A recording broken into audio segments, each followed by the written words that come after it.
Stop acting like you own me. You are not my wife, and I don't do chores for anyone. Those were the exact words that my boyfriend Tyler had the nerve to say to me. We were standing in the kitchen of my gorgeous downtown loft, a loft that I bought entirely by myself 3 years ago. He had been living with me, rent-free, for 6 months, pretending he was some hotshot crypto investor. He was packing up his bags, heading to a 3-day music festival in the desert with his buddies. All I did was ask him to take out the trash before his road trip.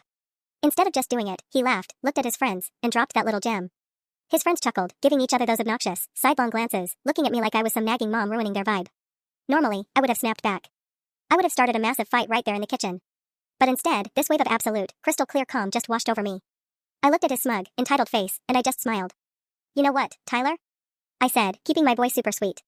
You are totally right. My mistake.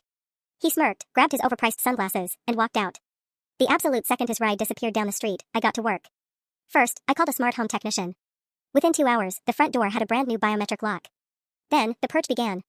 I gathered up all his stuff, his gaming monitors, his ridiculous podcast microphones, his neon signs, and his endless supply of sweet protein powder. I rented a climate-controlled storage unit on the edge of town, paid for exactly 1 month, and got every single trace of him out of my space. For 6 months, my spare bedroom had smelled like energy drinks and dirty laundry. Within 48 hours, it was completely transformed.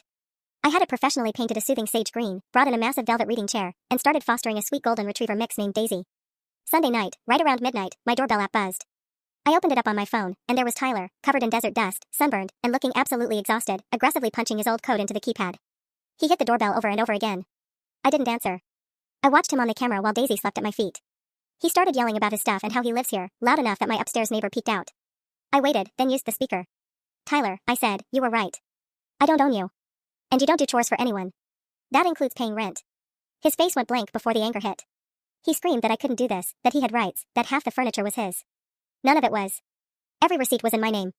I told him his things were safe, that the storage unit address and access code were in his email, along with a formal 30-day notice my lawyer drafted Friday morning. He called me names, the same ones his friends had laughed at when I asked about the trash. I muted him. He stayed out there for an hour, calling, texting, saying I was psycho, then saying he was sorry, then saying his crypto wallet was locked and he needed his laptop. His laptop was in the unit, battery charged, sitting on top of his neon HODL sign. Monday morning I woke up to 17 missed calls and a message from his mom saying I was destroying his future. I forwarded her the video of him saying he didn't do chores for anyone, and the photos of the trash he'd left for 3 weeks straight. She stopped replying. By Wednesday the loft smelled like fresh paint and dog shampoo. Daisy learned to sit. I got a promotion at work, because I'd been covering his panic spirals for months and finally had time to focus. Tyler emailed me on day 29. No apology, just what's the gate code? I sent it. He never said thank you. The unit was empty the next day. He didn't renew. Last month I changed the Wi-Fi password. It used to be his crypto catchphrase. Now it's Daisy gets the bed. My sister came over, saw the sage green room, and said the place felt peaceful for the first time since he moved in. It was. The trash goes out